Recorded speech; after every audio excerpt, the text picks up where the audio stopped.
Um, can you tell me your name and where you're from? Sure, my name is Kasia and I'm Polish. I've lived in Scotland for nearly 7 years now, and I've been here protesting with these guys since the very beginning. And if I haven't been here, then I've been at home trying to amplify or help or find solutions or help people to cross borders, because I'm Polish, I have contacts there, so it's kind of like a very multifaceted job. However, I'm very like, obviously we're all very stressed and terrified by what's going on, but you know, it's very empowering to see that little movements, little actions help, like connecting people in Ukraine to people in Poland so that they can have places to stay, finding ways to get queer people across the border, and so many other things that, you know, you don't really watch on a daily basis that actually happen because of the groundwork of humans like us. Yeah, absolutely. What would be the top things, maybe just one or two things that Scottish people in particular could do to help?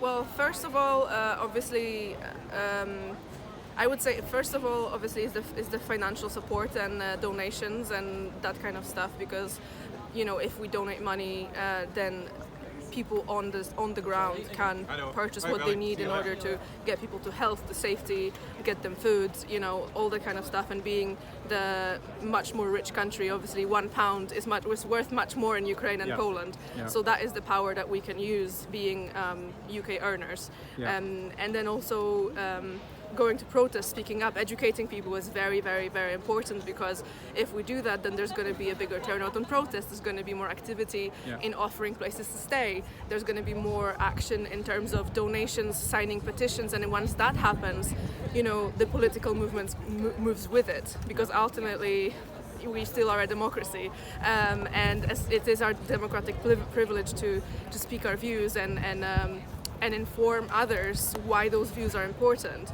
And I feel the worst thing that can happen is not speaking up.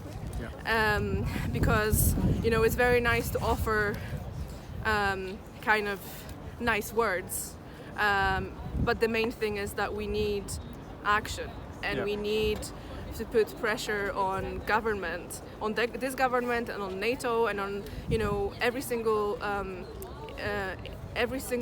institution that holds power over the situation, to speak up for the people who are currently getting killed and hurt in Ukraine, because they don't have that voice currently.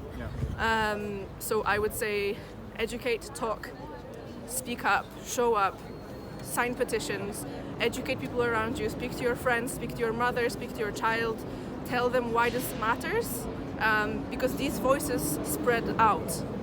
And then they matter in the petitions that they sign, they matter on protests like here, where you show us that you're with us, and then we have the energy to go further and help, and, you know, and find more means in which we can help from distance right now.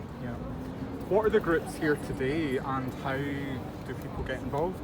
Right, so first of all, we have some representatives of the Ukrainian Association in Great Britain. So these are the main organizers, and that's who manages all the donations, and they distribute that money through the Ukrainian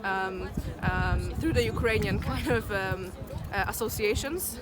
And then we have people from all kinds of means of life and groups.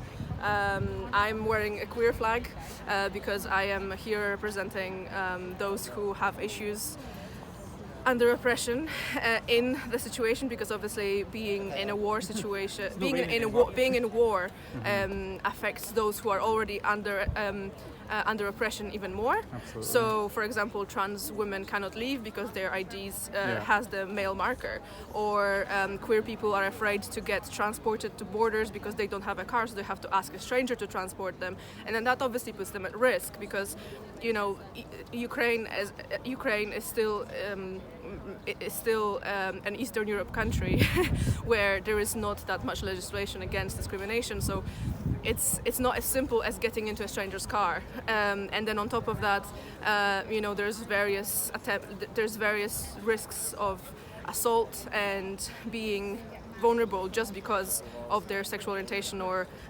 gender expression. So I'm just here to remind that this war has more to it, and you know the same speaks for women and everybody who is more prone to being abused, and children who are getting kidnapped and children who are getting misplaced and trafficked, because in this situation it's so hard to keep an eye on everything that's happening. So I'm here to represent those who are under oppression that is not even getting mentioned in the media that much, because we're all focusing on the obviously major, massive war that is happening. Yeah, yeah.